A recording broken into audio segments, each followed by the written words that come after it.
Welcome back, listeners, to another episode of The New Standard.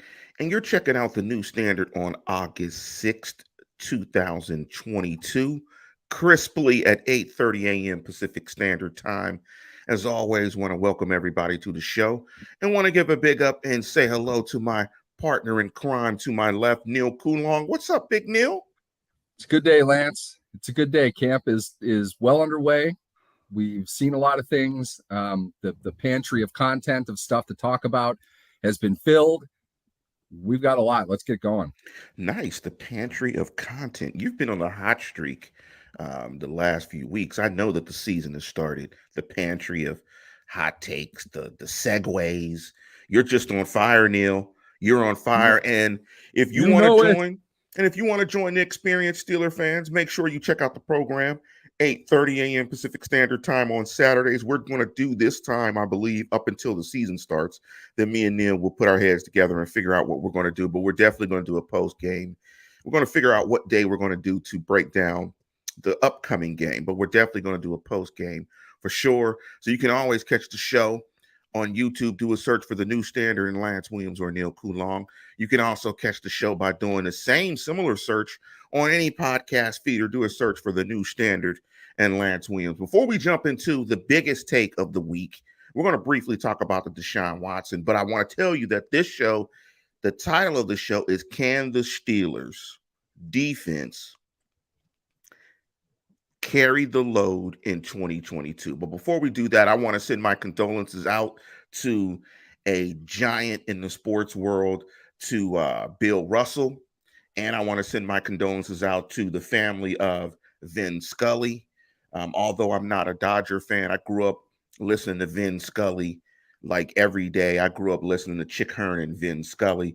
Also want to send a big shout out to my boy Kwame Love, Plant-Based Planet on YouTube. If you're looking for some vegan ideas in terms of being a vegan or trying to change your diet, make sure you go to Plant-Based Planet. And last but not least, want to give a big birthday shout out to my aunt Renee. She is having a birthday tomorrow. So love you, Auntie, and happy birthday. Let's jump right into, since we got the business out, we're going to jump into a true or false, and we're going to try to keep it fairly short because it's not necessarily a Steeler topic, but it does have an impact on the Steelers season. And simply, Neil, I'm going to just kick it to you. True or false? Does Deshaun Watson play in 2022? Where I sit right now, and I've been fairly close to all of this and been accurate in my predictions, I would say no. And here's the reason that I would say no. It's not simply because the NFL has the power.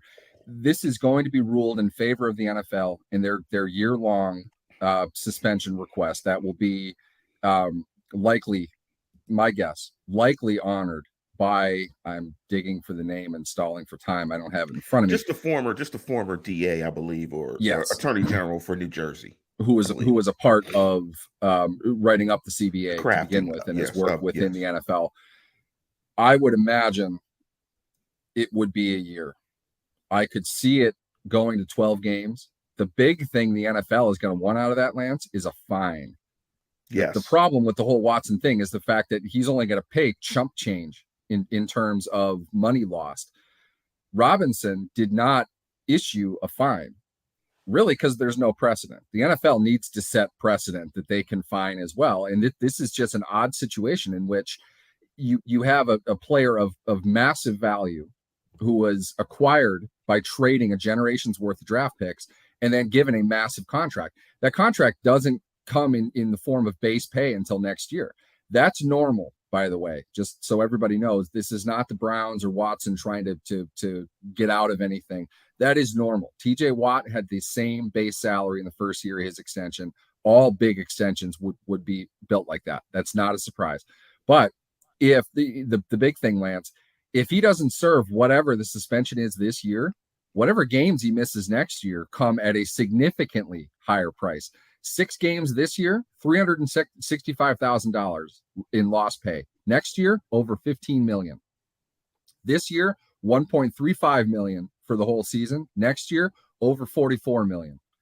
I don't think he wants to appeal this much. I don't think he really wants to push this all that hard. They're hoping to get something done this year because he's going to lose quite a bit of money. And I think it wouldn't surprise me if it was a year, but the fine that he's going to get is going to be upwards of $10 million at least. So I would look for that. But my bet, if I was betting one or the other right now, I would say no, he's not going to play. Yeah, I'm going to say true. I think he doesn't play. I think this is a lesson to anyone out there listening. Do not put yourself in a position where an organization can use your situation as a way to save face from a public relations standpoint. I think the NFL doesn't want, and I agree with you when we were talking earlier, I don't think the NFL wants to do this, especially in the pandemic or post-pandemic, as somebody sees.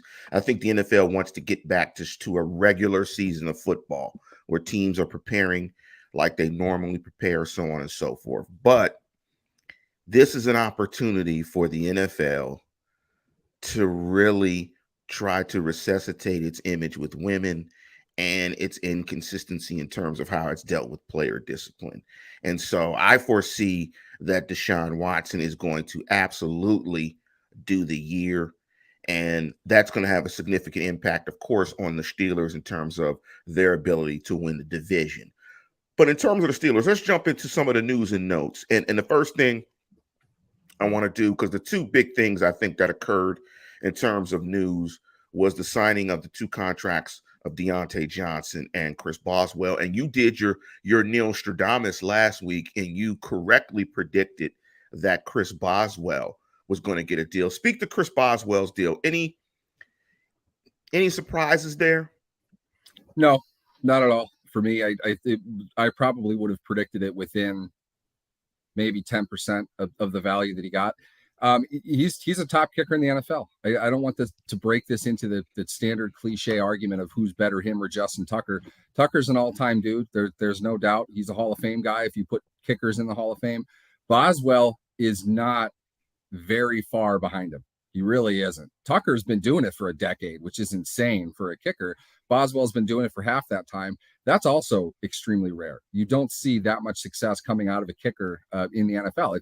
It's such a mentally taxing position. And you've seen Boswell had a bad year. You saw him fall apart. What was that in 2019? He was bad. Yeah.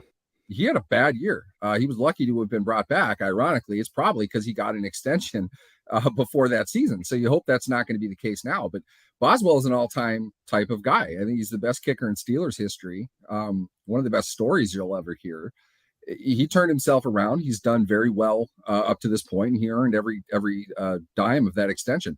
For a team that had as much cap space as it did, there's no way that Boswell was not getting that level of an extension. His numbers prove it.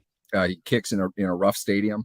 He is noticeably ahead of the visiting team's kickers, with the exception of Tucker, that come in there. He's better than all of them. It just goes to show it's a tough environment, and he's mastered it. You want to keep that guy around. And hey, Boswell is in the running for team MVP this year, in my opinion. If they're going to do anything, he's going to have to be pretty much perfect. I don't know how many kicks he's going to be able to miss. And that's interesting. We're going to talk about that.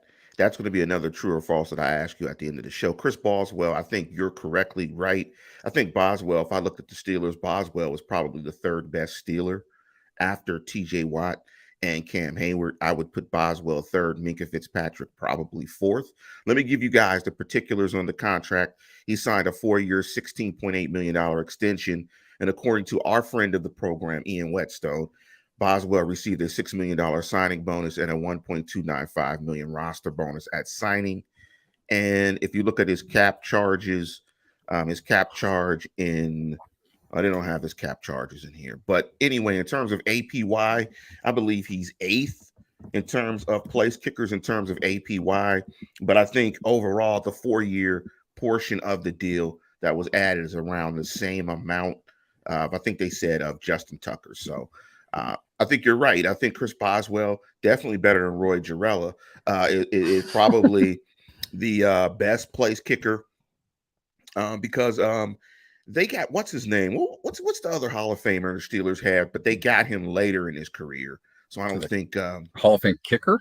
Yeah, place kicker, They really good don't have place a Hall of Fame kicker. kicker. You're probably talking about Gary Anderson, but he's Yeah, not I'm thinking of Gary Anderson. Oh, I thought Gary Anderson was in the Hall of Fame, but no, yeah, there are only like 2 full kickers in the Hall of Fame. but I think he's right up there with Justin Tucker. I think Justin Tucker will absolutely be in the Hall of Fame along with Adam Vinatieri. So yeah, the Steelers, ironically, at some interesting positions, have an NFL best player, and I think at place kicker they have one of the best. Edge rusher, they have one of the best. And interior defensive lineman, they have one of the best.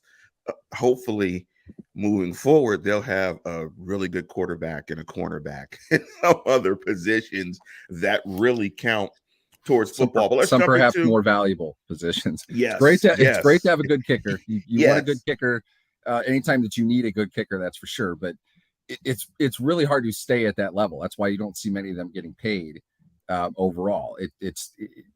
There's a rapid deterioration among kickers. You just don't last very long at a real high level. And Boswell has been able to do that. He's worth every dime they gave him.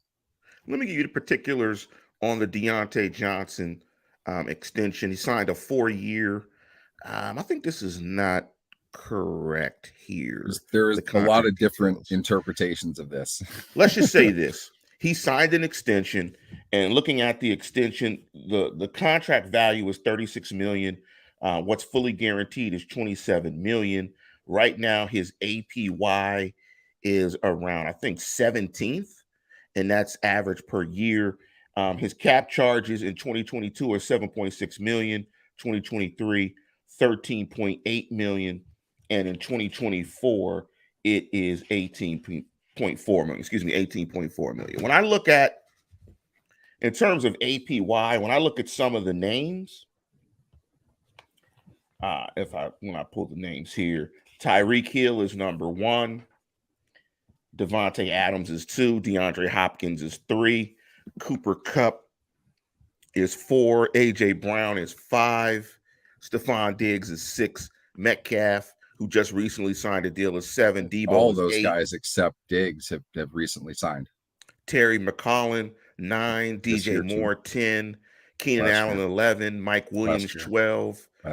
Amari Cooper 13. Chris Godwin 14. Brandon Cooks 15. Michael Thomas 16. When I look at Deante Johnson and I look at the numbers in the contract, I think it's a great deal for the Steelers. I think the amount of years for Deante Johnson is really good for him. He gets another crack to take a bite at the apple in another few years. When I look at the players that I listed, I think Deante Johnson is about the 20th best wide receiver in football. That number is around there in terms of the players that I listed. I didn't foresee him getting a deal like a DK Metcalf or a Deebo Samuel or a top of the market deal. I think this is a great team-friendly deal for the Steelers. It keeps him around, and I think he's arguably, their top 1 or 2 offensive players. What's your thought on the extension and the financials? Let me ask you rhetorically, Lance, if it's such a great deal all around, it's so team-friendly, why did he hold out? Here's what happened. Omar Khan, the first big extension that he had to negotiate, first big offensive extension, he negotiated with Minka, though I'd say that the tracks of that were pretty much well laid before getting to the actual signing of it. Omar Khan bent Deante Johnson over and spanked his ass. And if you look at it in terms of the biggest value that Johnson gets from this is his $2.75 million contract for 2022 goes away. And if you add what he's going to make next year, which is only like $7 million or $8 million, maybe, his salary in year 2 is small. For what he's getting this year, which is $19 million. Put those two things together, it's a total of 26, 27, somewhere in there. The value of his contract this year plus next year's tag is about $4 million less than that. That is the only good part of this contract for Deante Johnson. If we are going to believe that the all-out, I wanted to be here, this is where I wanted to play, and I knew I wanted to be here long-term, all that, it's really him covering up the fact that he held out for a week. He was not participating in team drills. I don't care what you call that. He's holding out. He is deliberately not participating in team activities because he wants to get paid more money. The deal, as structured, that could have been offered to him in March.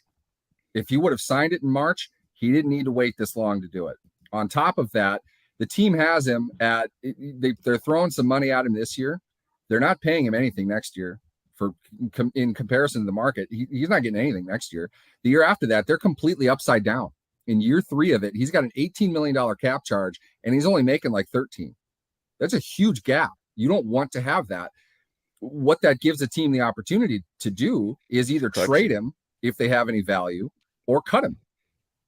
If the common thought here is, well, if he does really well, they can talk to him about an extension. They already have a big cap number for him anyway. How good is he going to have to be to justify probably an $18 to $21 million cap charge in that third year?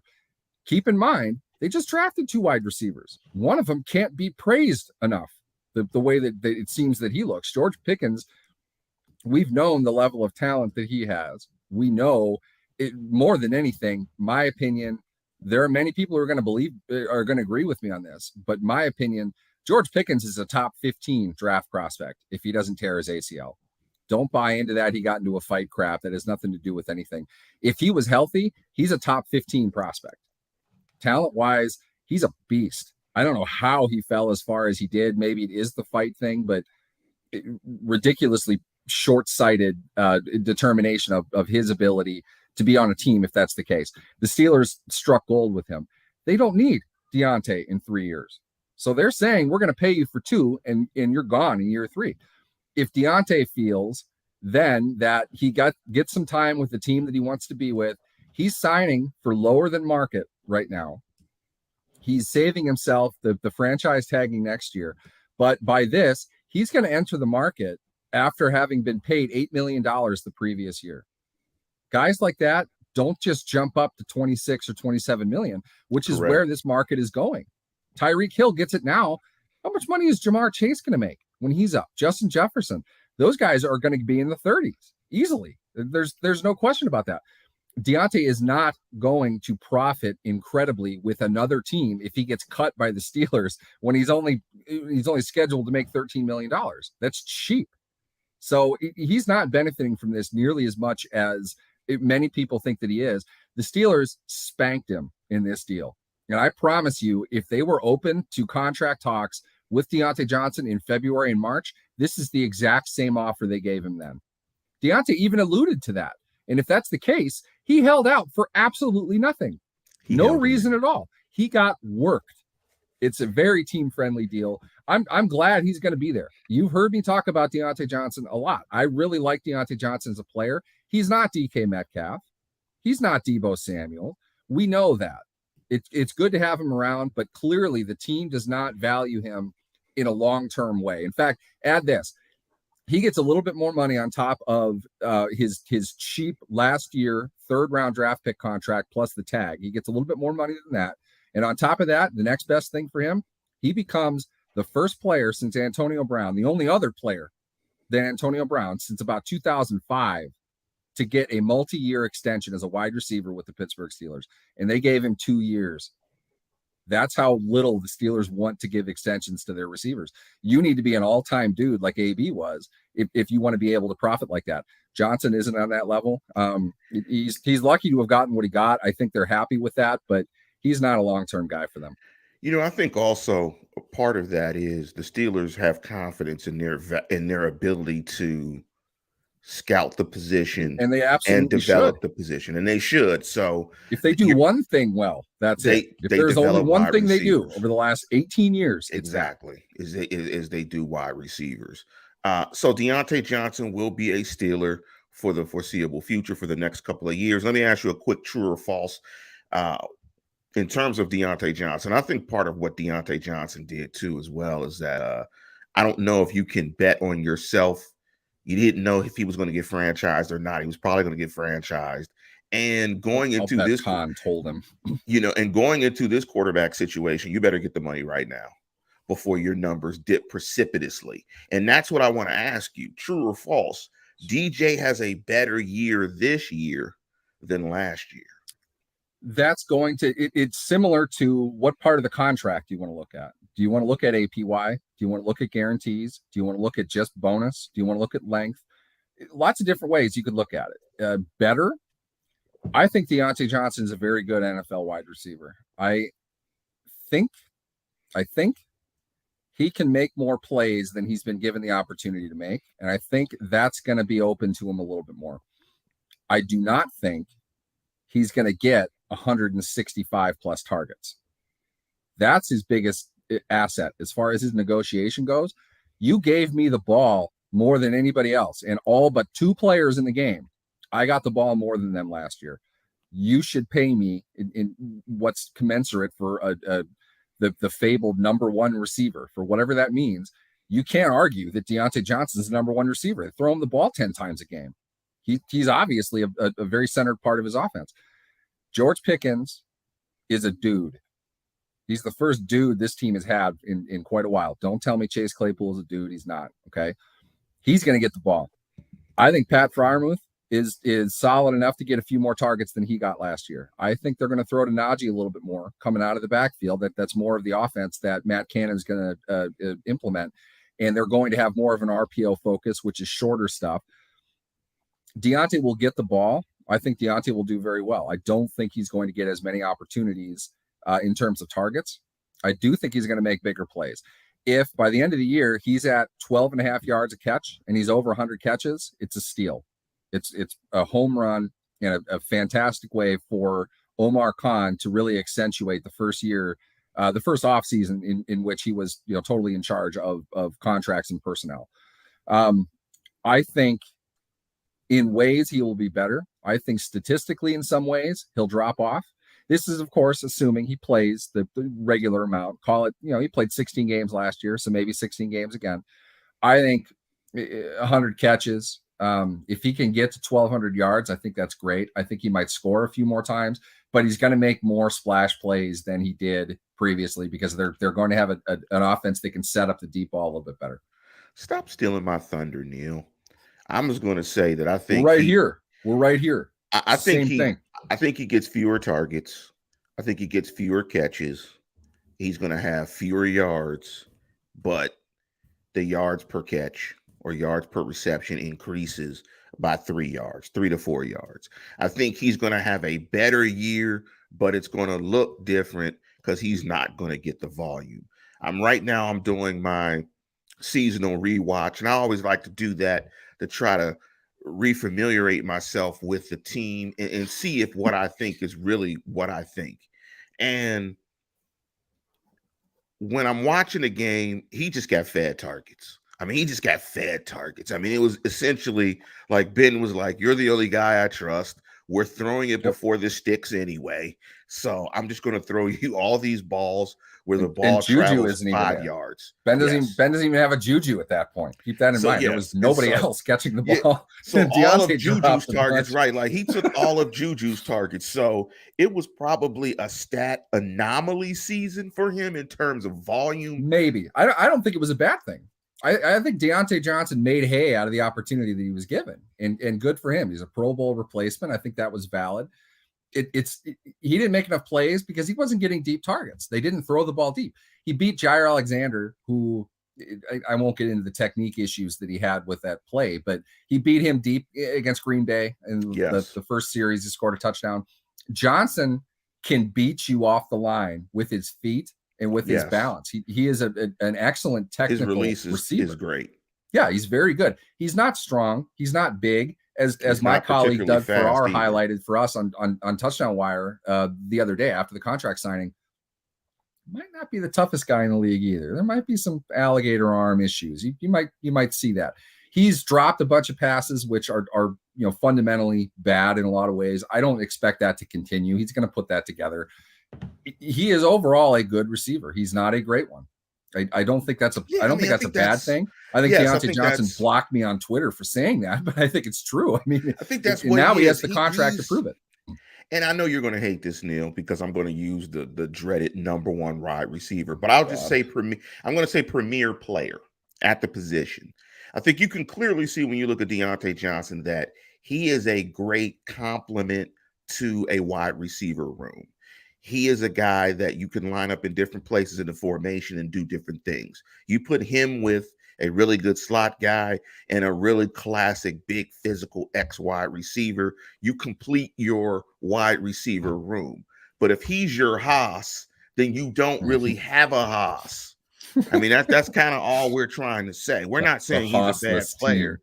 but he's just not a Haas. And if he's a Haas, maybe you don't try to draft a Haas, which is George Pickens and Claypool.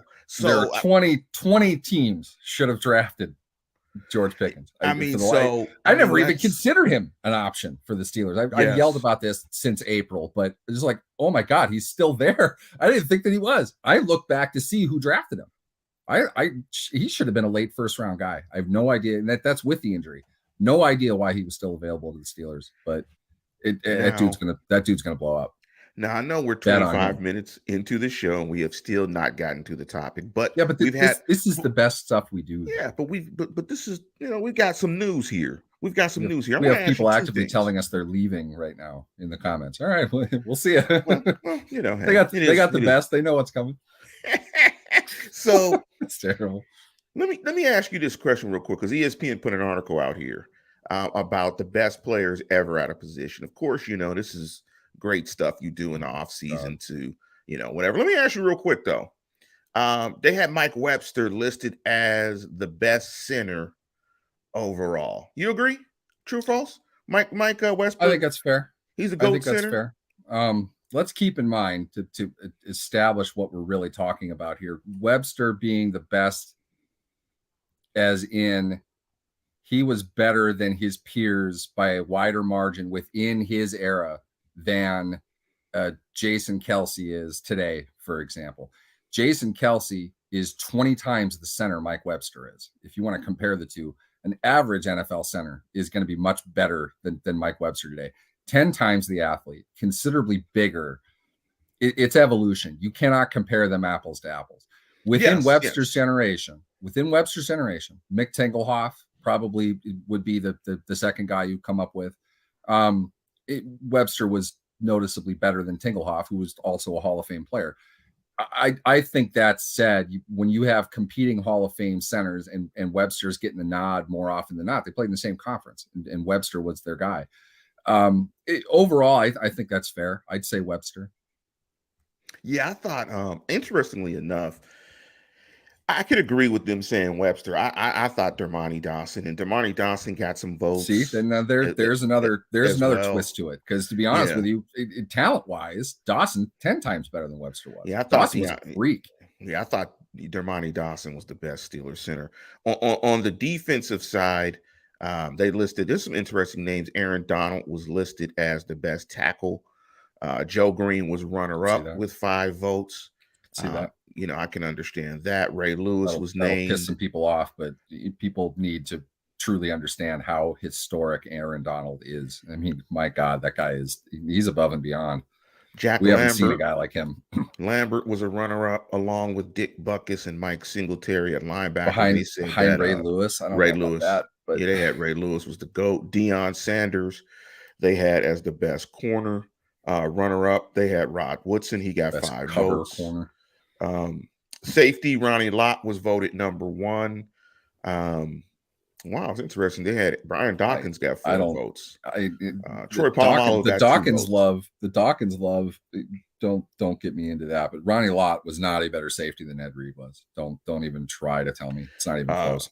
Troy Polamalu got 2 votes there. Adam Vinatieri was named the best place kicker. And runner-up, interestingly, we talked about him, was Justin Tucker, who received 21 votes. That's just some interesting stuff there.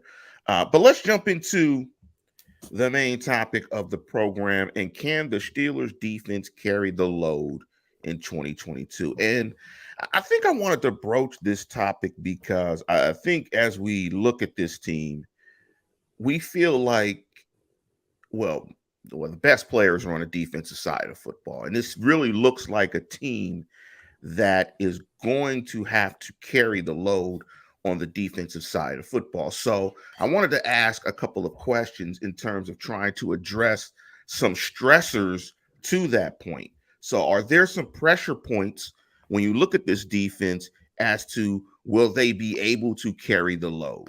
And so the first question, and this was one that you brought up, Neil, and so I want to throw it to you. Do the added acquisitions of Jack and Ogunjobi and the return of Alualu and Adams fix the team's run defense? Because watching this team play run defense during the seasonal rewatch has been absolutely depressing. All they do is blow assignments, miss tackles, and get upset. And so your inside backers call a lot of that, and that's we don't need to go too far into our past episodes to come up with critical comments about Devin Bush. I honestly feel not having a better anticipatory inside linebacker affected what was already a weak point as far as a total lack of depth on their defensive line. And that was caused by a variety of different things. I hate this because I'm only saying it. I only use him as an example just because of his name. But when Daniel Archibong is playing 20 snaps a game for you, you are not going to have a good defensive line, period. You're just not. Daniel Archibong just represents the replacement to below replacement level player, and he's on the field too much. Some of that is a lack of Stephon Tuitt. Some of that is moving guys around because of the lack of Tyson Alualu. Those are veteran losses. Those are significant losses. You're not able to just make that up in season. And I don't think the Steelers anticipated Tuitt not being around. They didn't have a chance. Montrevius Adams, who incidentally after the Vikings game got more time and started playing very well. And that's a reason they kept him around.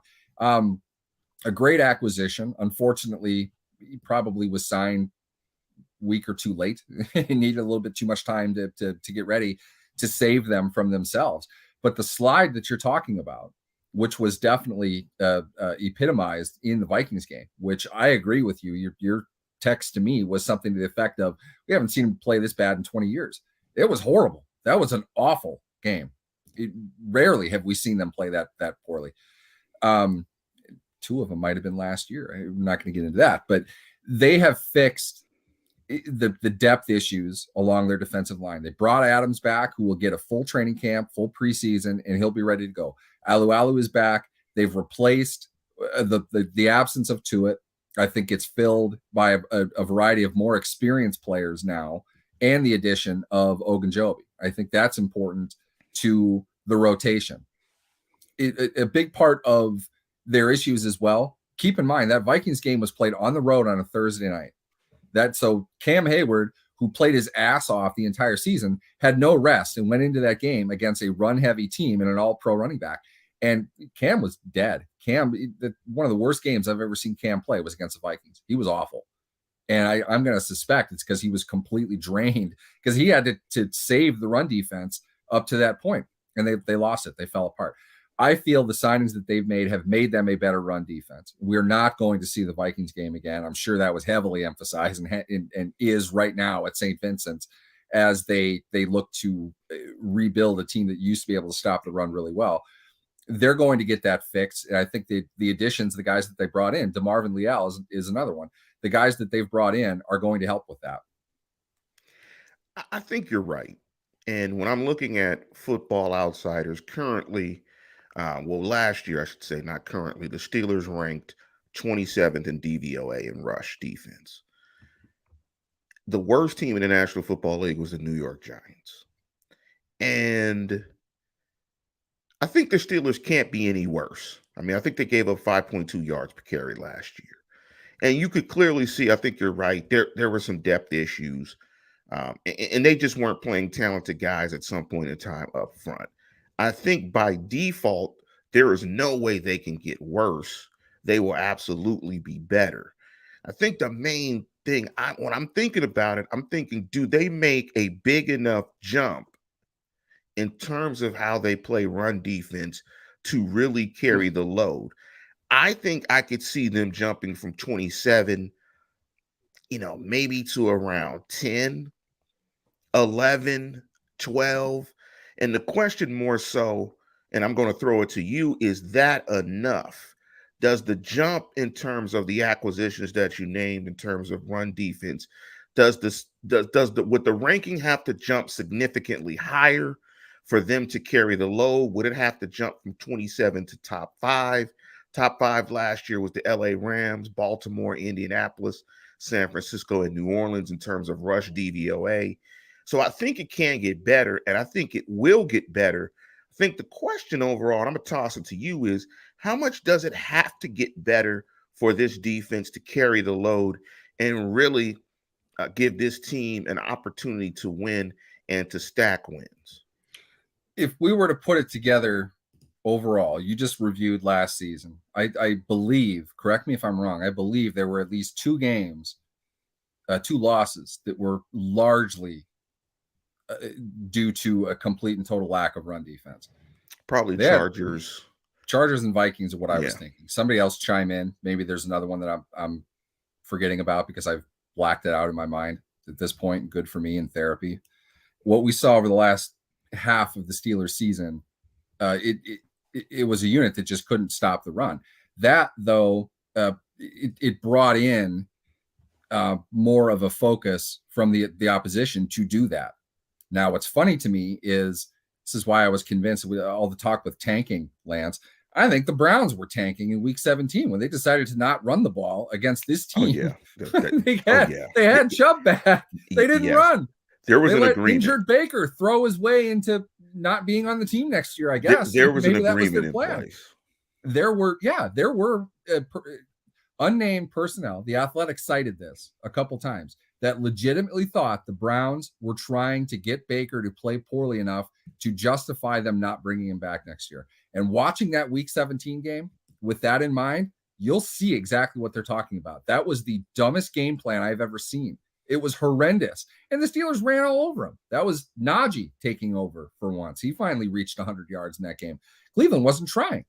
It's because they tried to throw the ball 45 times against a team that couldn't stop water from running uphill. It was a horrendous set of circumstances for the Steelers. For the Browns to not have they barely tried to run the ball. Inexcusable. Something to me was happening within that game. I digress. Point being, the Steelers are able to raise their basement to that mid-level with the moves that they've made. I think that's their lowest level of expectation now. Middle of the pack is fine because I don't think they're going to give up 200 yards on the ground the way they did against the Vikings and the Chargers. They're going to eliminate that. How much can they flat out dominate? I'd go to this. Look at what the Steelers give up on the ground when Tyson Alualu plays for them. When he plays a full game, they don't run the ball. Teams just don't even bother really to run against them. How many games has he played? 20, something like that. They've given up jack and shit on the ground.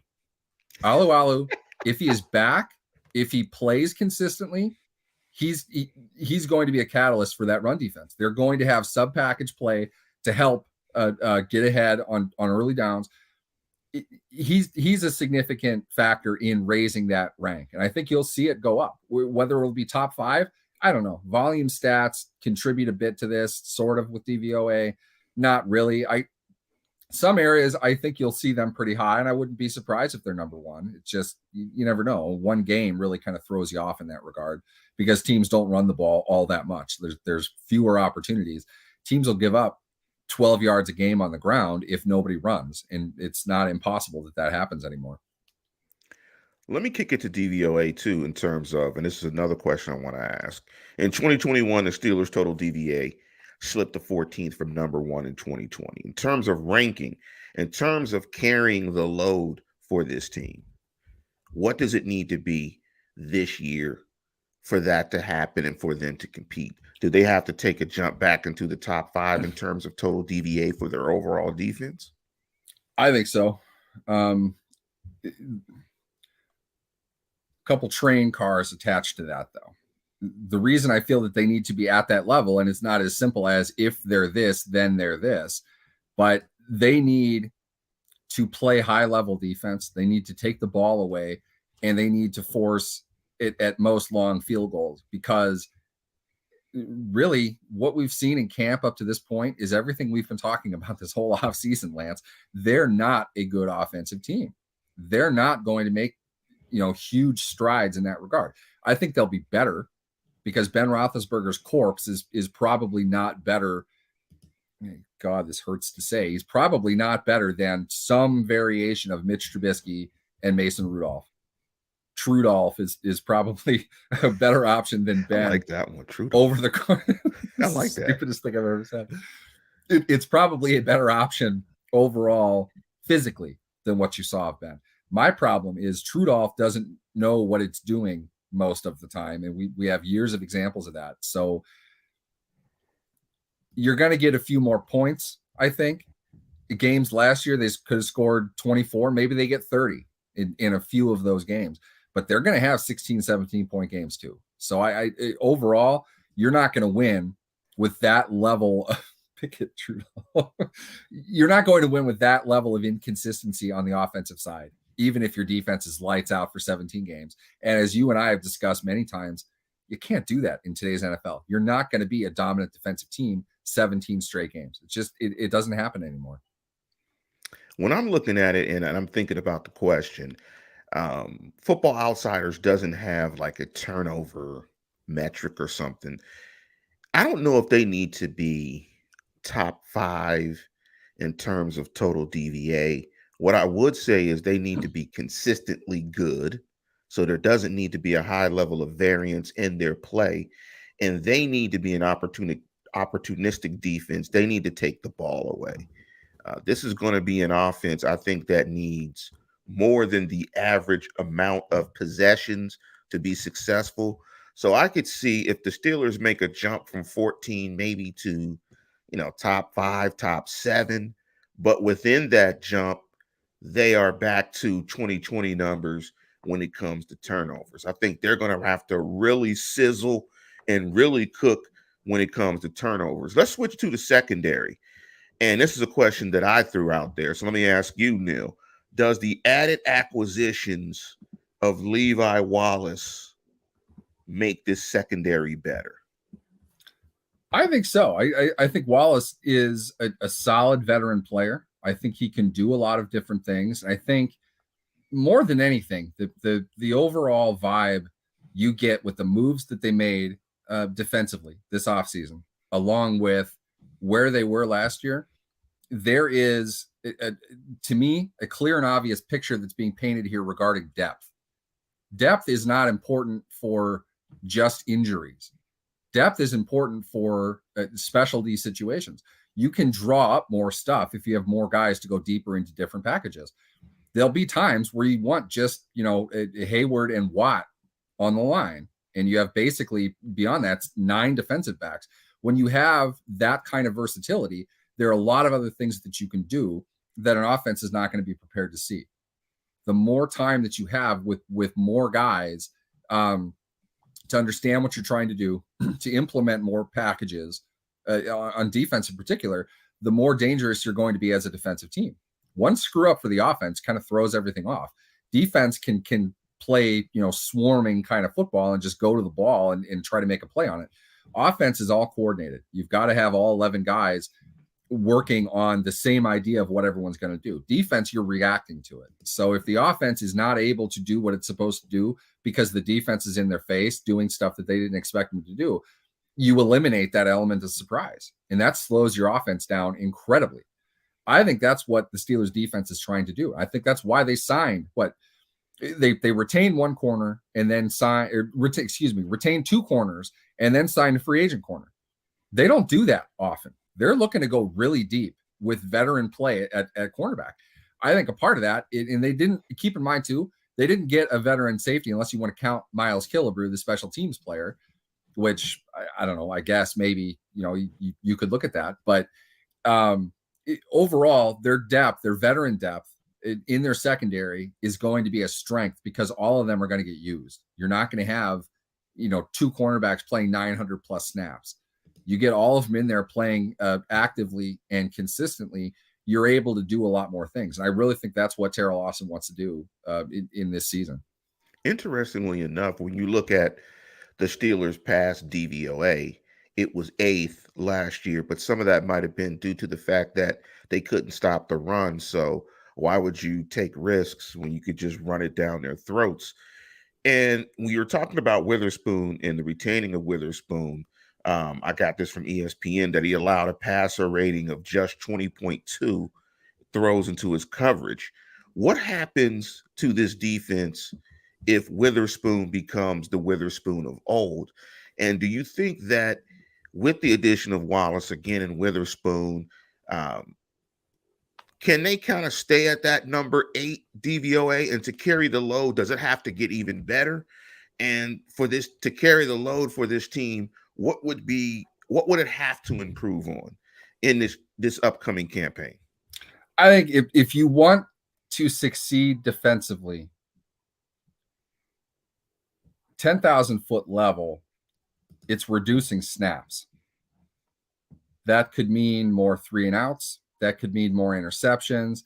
Sacks are a byproduct of each of those things. You hit the quarterback, the ball pops up in the air, you catch it, it's an interception, it's a sack. To the value of making plays on the ball ultimately leads to fewer snaps run by an offense. Now, that's just one way of looking at it, because to be honest with you, I don't think Kansas City or Cincinnati ran a whole lot of plays against Pittsburgh last year. They just scored every time they touched the ball. So it's not just that.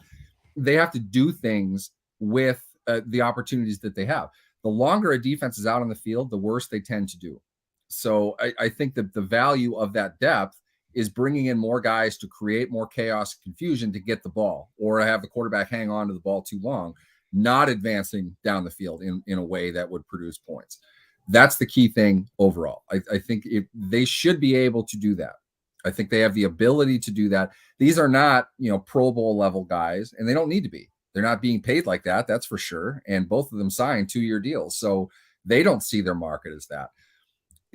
This is old school, I know, and there's plenty of more newer advanced analytics that would differ, but I think it starts with your pass rush.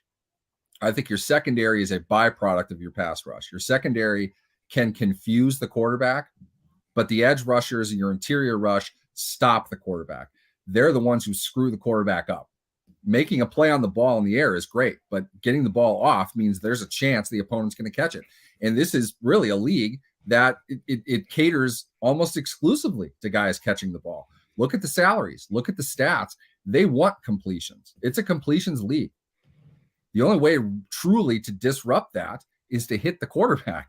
So the more that they can do up front, the stronger their secondary is going to be. And that, to be honest with you, is a really long explanation of how the Steelers have conducted themselves among the cornerback position, at least, over the last 30 some odd years. They don't pay cornerbacks market salary very often. Ike Taylor's like the only one.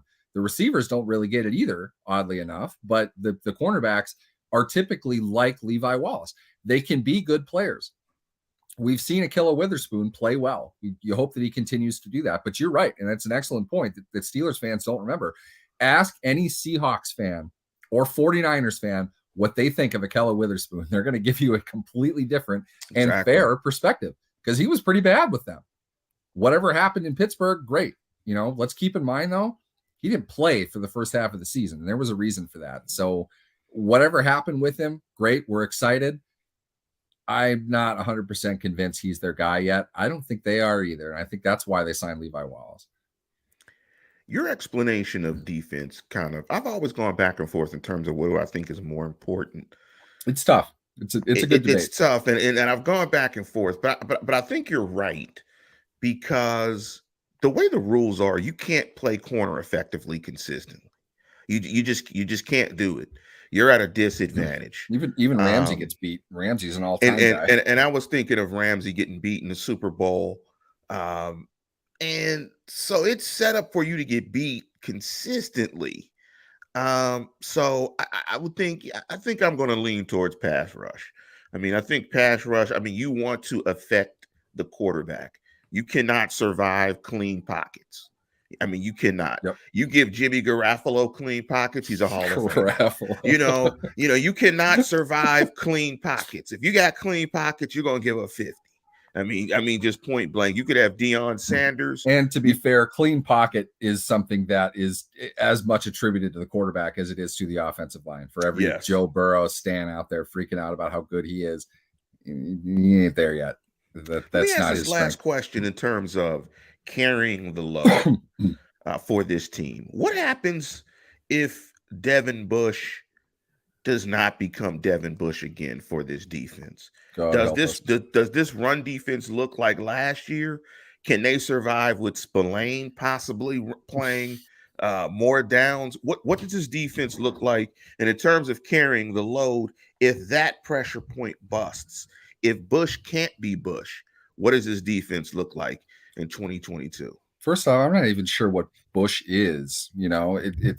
We didn't get great things from him when he was a rookie. We saw a couple nice things for sure, a developing player. Then he got hurt, and he's been terrible ever since then. So you hope he ascends. You hope he's able to play at a higher level. And for him, he's looking up at mediocre. He was maybe the worst player in the NFL to get more than 600 snaps last year. I'm not afraid to defend that statement. I'm not sure who the other competitors are. I'd put him up against anybody, though. He was awful. If he is awful again early, I like to think enough's enough.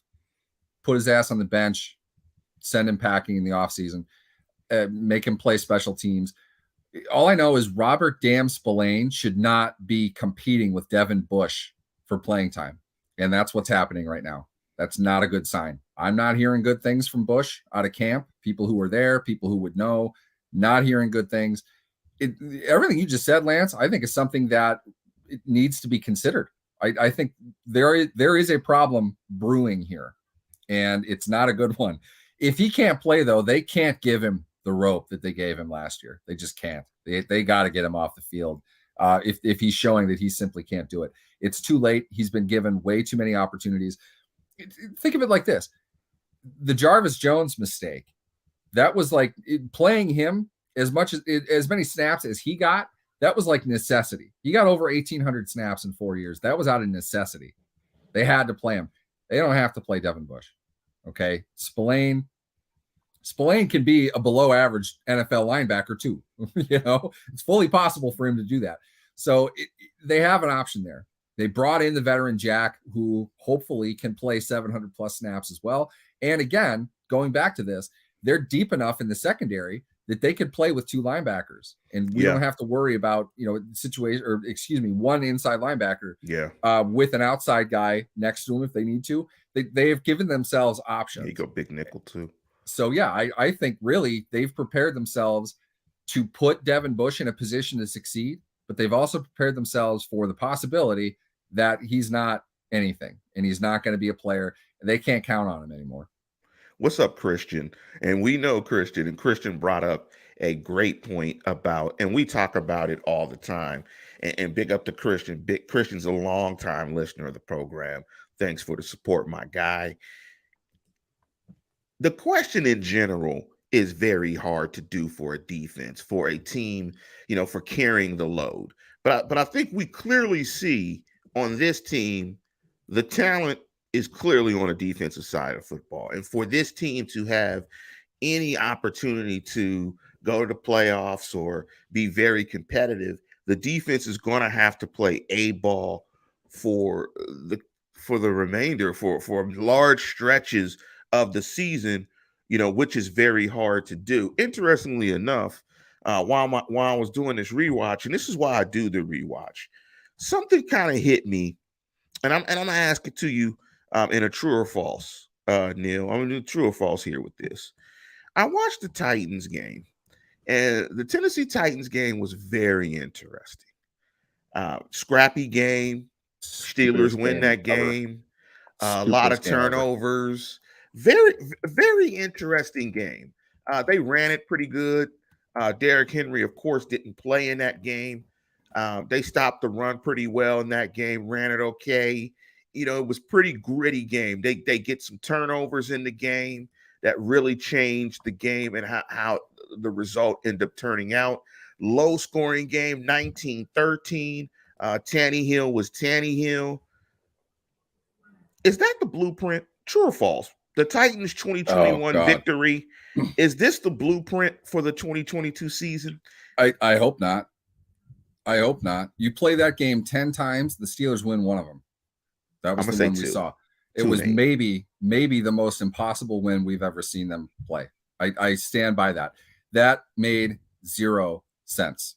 The Titans, in fact, that was another bad run defense game. Tennessee didn't play particularly sharp. 3 of the 4 turnovers were flukes, and the Steelers happened to be right where the ball went. That's the only reason they win that game. That and Boswell was lights out. That game was, oh my God, if I would have been breaking things in the locker room if I was Mike Vrabel. There's no reason Tennessee should have lost that game. Just none whatsoever, except as we saw in the playoffs, they're really not all that great of a team either. But they beat the Steelers that day and everything but the score. And I know that sounds stupid, but it's the truth. They were the better team, and the Steelers got the win. But good for them. But this is why they can't plan to win games like that. This is why I point to the game too. Not so much. Well, part of it was the turnovers, right? Part of it was the turnovers, and the Steelers. Of it. The Steelers only ran the ball for 35 yards to Tennessee's 201. The Steelers punt like 10 times.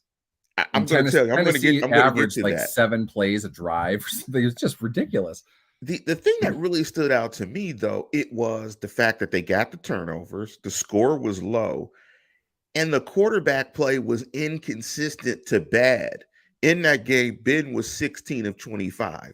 So when I looked at that Tennessee Titan game, when I was thinking of the blueprint, and I don't think it's a great blueprint, is average quarterback play from what'd you call him, Neil? We called him Pickett True. What was it? Trudolph? Pickett Trudolph. Yes. Fortunately, we didn't have. I don't think they would have helped that game either. Pickett Trudolph. So I think the numbers that you see in that game, 16 of 25 for 148, 3 sacks, quarterback rating of 80, feels like Pickett Trudolph. Inconsistent running game feels like what it could potentially be. That's the golden Pickett Trudolph stat. Anything going to complete a few passes for nothing. With the defense, you could see. So when I was thinking about it, when I was thinking of the blueprint for the Steelers in this season coming up in 2022, I was thinking this particular game. And if it's this game, I think we are absolutely right. This is not the recipe for a great season. And I think Reginald Rivers said it best. I stayed going to my liquor cabinet last year. And I think that's what I think this year is going to be. It's going to be a liquor cabinet It's a liquor cabinet year. I mean, it's going to be a liquor cabinet year. I mean, I'm going to hope, it's going to be a liquor cabinet year, man. So I'm going to say get light brew so you don't add calories around your midsection. Or just get water. They got all these new waters on the Lots market. of new waters out there. Make sure you get water. Make this the year where you hydrated. Try a different water for every Steelers loss. Yeah, like you can get hydrated, right? Like this is, like Corey Hatcher said, this is the recipe for fans going to the ER. Like you need some new alkaline water, 10 pH, something like that. Like you need some water. Like you'll be very hydrated and your skin will be glowing and be really clear, because we're going to advise you this year to grab a water instead of grabbing a shot. Please grab a water, because I think both of us are, what we're saying is the defense will be better, because I keep hearing this narrative that, the Steelers defense is going to be very awesome this year. And I'm like, they were really bad last year. I mean, the jump we saw them play very well at times last year. Yeah, I mean, there were spots where collapse, they played but we saw them play very well. I mean, I think outside of, let me ask you this last one here before we get to our open mic before we close the show. You got Minka, you got TJ, and you got Cam Bam Hayward, right? Those are the 3 superstars getting paid big money, superstar money. Outside of those 3 dudes, for this team to carry the load in 2022, what guy has to play lights out football for them to be a unit that we're talking about gives them an opportunity to win every single game? I think Devin Bush. That's you need to raise your floor. I think they have the ceiling. I think they have the defensive player of the year. I think he's going to be a 16 to 18 sack guy, most likely. We've seen Alex Highsmith come into his own. There's a lot of talent on that defensive line. That's probably going to be their overall strength. And I think the secondary is going to be solid. The biggest issue last year was that Devin Bush and Joe Schobert might have been the worst linebacker combination in the last 30 years in the NFL. They were both terrible. They couldn't have gotten Schobert out of town fast enough. And he hasn't signed anywhere. He hasn't even worked out anywhere as far as I've seen. If that unit increases, if that raises their entire floor, they're dragging everything else down. If you get average play out of that unit, I think you will see the rest of their defense perform at a much higher level than what we saw last year. And again, we saw it play very well at times last season. It's not, it should be the strength of the team. That's where the money is right now. It should be the strength of the team. I think they can do that, but sometimes you have to look at your weakest link, and that's without question. Last season, it was their inside linebackers, Bush being the biggest of the two. Schobert was garbage too. So get rid of the two of them. Bring in Miles Jack. You got a new linebacker coach who's probably, well aware of these things. He watched film for 5 minutes and knew what the problem was. You replace that at a reasonable level. And if you get a lot out of Bush, which isn't impossible, I'm not totally confident, but if you get more out of him, you're going to have a better defense overall. And the rest of the units are going to eat. You're going to see them be able to tee off, do the things that they're able to do.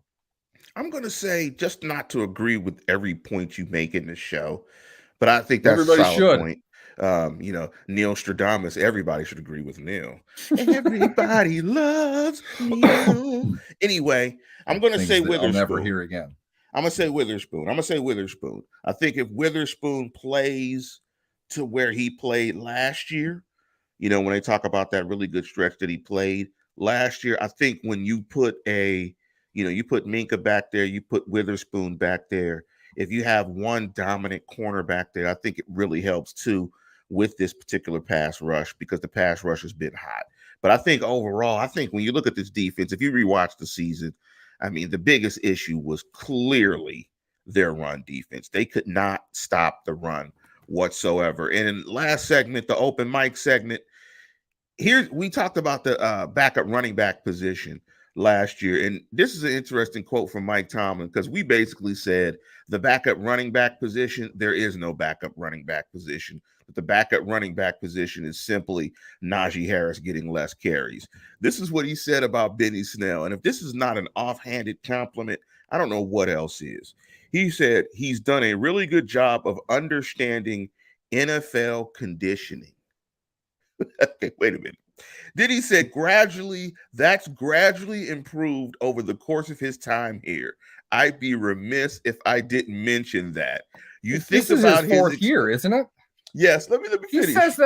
He says that out of frustration about second-year guys. I remember he ripped Sammy Coates for that all the time. The NFL conditioning thing. If Snell is just getting that now, God, there's only one team in the league that's still keeping this guy employed. Then he said, you think about his expanded opportunities as an offensive player, but as a coach, I look at the guy taking expanded offensive reps while at the same time maintaining his special teams responsibility. Which is really what he's there for. Tomlin is a master. His highest and best value. And Tomlin is a master, and Double H is right. That's not slightly patronizing. It is overtly patronizing. He's basically said he's a special teams guy. Why are you asking me about this? To be fair, well, no. I don't think Tomlin gets off that easy with Benny Snell. He is sort of fair. He knew he was mic'd up when he was talking about how much he liked Benny Snell. When he saw him in college, I forget who he was talking to on the sidelines. He shared all that story, and he gave off the impression he really liked Benny Snell. That's why Benny Snell is even in the conversation anymore. Nobody cares about Benny Snell. I know that because nobody gave a rip about Jalen Samuels last year either. And Samuels had more NFL success than Snell has. So it's Tomlin's affinity, as shown by Tomlin, for Snell at one point has carried all of this. But if Snell is just now, and he's got to be 26 in his fourth NFL season. If he is just now reaching NFL conditioning, wow. Wow. I mean, come on, man. If you're complimenting a guy's conditioning in football, that means nothing. I mean, NFL conditioning, though. And Tomlin, honestly, Tomlin will dive into this. It's not just about running from here to there without collapsing. It's taking the hits. It's yes. playing at 80% speed consistently throughout practice. That's conditioning. That's something you build over years. It's something, what it really means, it's stuff that the young guys don't have. Young guys can run all day, but to take that beating and that pounding and still be able to play hurt, to play with nagging stuff, that's what he means by conditioning. It's going to be interesting to see. Getting back to the patronizing point, I think that's what he's saying. He's not nursing minor injuries anymore. And maybe that helps. I don't know. He's saying he's Benny Snell, SNAIL. But it's going to be interesting to see how the Major Teague signing pans out. Major Teague was a great athlete and a really good player at Ohio State. That's going to be interesting. Am I the only one who never heard of that guy? Master Teague played really well in the bowl game. I forget who it was against. It might have been against Clemson. He played really well in that Clemson game. I think it was the bowl game, the New Year's Day game. I think he played really well. But yeah, I mean, that's one of the best names. No, it was McNichols. McNichols got put on IR, which is also interesting. Keep that in mind. Young guys like that on 1-year deals, if they get hurt in camp, they get cut. They pay them to go away. They don't put them on IR in camp. That's kind of a rare thing. One name that I can remember who did that was Eli Rogers, undrafted rookie, who I don't necessarily even think he was really hurt. I think he was just, we can't keep you this year, so we're going to say that you're injured and put you on IR. We're going to pay your salary for the year. You stay here because we want you next year, and we want to make sure that you're here. That's what they did with McNichols. Now, McNichols has been around for a while. It seems like he's the NFL's bicycle for the amount of different teams he's played on. But they wouldn't have put him on IR when he'd been with the team for like 8 days, unless they felt that he has long-term value for him. So keep that name in your memory bank. He's going to be somebody to look at next year. And with that, listeners, we're going to go ahead and get out of here. Neil, you got anything you want to tease for people listening to the show for The Wire this week coming up? No, because I have no idea. And I told you to stop asking me that. Make me look disorganized in front of everybody. I honestly have no idea what he's doing. There's 34 sites is a lot of sites. I don't know what everyone's doing all the time, but I'm sure he's doing good stuff. And the Steelers play soon, don't they? Don't they have a Friday night game? Yeah, I think so. I don't pay attention to preseason schedules really, so don't ask me. Yeah, they got Seattle next Saturday. Okay, Saturday at 7 p.m. Eastern. We're gonna be all over that. Should we have a live watch party? Is anybody into that? Yeah, let us know. I would like to do that. Oh, okay. Yeah, if you guys want to do a live watch party, you guys can hit me. I think the email address is the new standard pgh@gmail.com. and Corey Hatcher is killing you. Neil disorganized. No way. You guys know the half of it. Believe me. But anyway, we're going to get out of here. Thank you guys for tuning in. Felicia says she wants a live watch party. So if the first lady of the program, hey, Felicia says she wants a party, maybe we will have a party. But that means she has to invite at least 25 people. And they all have to like and subscribe. Maybe if we can get maybe another 15, 25 people over the next course of the week, like and subscribe, maybe we'll do that. Maybe that'll be a carrot that we'll have. But you can't watch too much preseason. I mean, after the first snap or two, it's kind of like that's why you do it a lot with other people. It's a lot more fun. Yeah. Then you can do things like make fun of Benny Snell and his 1.5 yards per carry in the preseason. Jalen Samuels like performance. Yeah, and we can make. We got to pay homage to that at some point too, Lance. Jalen Samuels, who like flat out quit last year. Do you remember that? His performance in preseason was like the least inspired I've ever seen. He was awful. I swear they cut him at before the game and said just play through it because other teams are watching, and he didn't care. But with that, we're going to go ahead and get out of here. Thank you again for chiming in and listening to the program. And as always, tune in, tell a friend, and subscribe. Go Steelers.